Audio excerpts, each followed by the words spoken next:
వచ్చేస్తే ఒక అమ్మాయి రియల్ స్టోరీ చెప్తున్నాం కదా, వాళ్ళ అత్తగారు ఊళ్ళో నుంచి అమ్మవారి టెంపుల్కి వెళ్ళి దండం పెట్టుకొని బయలుదేరుతుంది. అయితే ఒక్కతే ఏం చేస్తుంది, ఎక్కడ వచ్చి వెనుకకు తీసుకుపోతారో ఏమో అని, చిన్నతనం కదా, 14 years కదా, బాగా రన్నింగ్ చేస్తూ ఉంటుంది. ఫుల్ రన్నింగ్ చేసుకుంటూ వస్తుంటుంది. ఫాస్ట్గా వస్తూ ఉంటుంది. వెనుకకు తిరిగి చూస్తే ఎవరో మనిషి వస్తున్నట్టు వాళ్ళకి అనిపించిందట అమ్మాయికి. వెనుక తిరిగి చూస్తే తెల్లటి పాము ఒకటి ఆ అమ్మాయిని అనుసరిస్తూ వస్తుంది. అమ్మో పాము వస్తుంది అని ఆగితే ఆ పాము కూడా ఆగిందనమాట అట.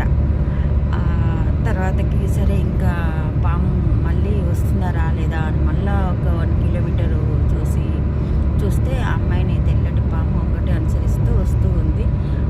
ఇంకా వెనుకకు తిరిగి చూసుకోకుండా భయం వేసి ఉరికి ఇంకా వాళ్ళమ్మ ఉదయం 6కి బయలుదేరితే వాళ్ళమ్మ వాళ్ళ ఇంటికి వచ్చే వరకు 12:31 అయింది.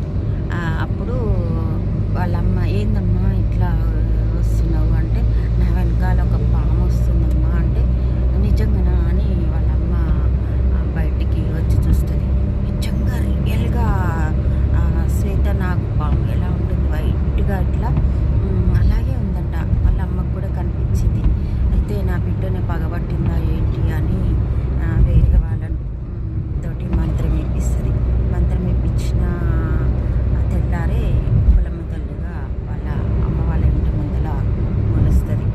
చాలా సువాసనతో, మల్లెపూల వాసనతో మొలుస్తుంది. అందరికీ చూపిస్తే వీళ్ళ అత్తగారు ఊరి నుంచి ఈ అమ్మాయికితో పాటు వాళ్ళ కులమ్మ తల్లి, ఆ ఊరు కులమ్మ తల్లి ఈ అమ్మాయితో పాటు వచ్చింది. ఏం కాదు, మీరు కొబ్బరికాయ కొట్టి పసుపు కుంకుమ చల్లి చేసుకోండి, ఎప్పుడన్నా మీకు వీలున్నప్పుడే చేసుకోండి.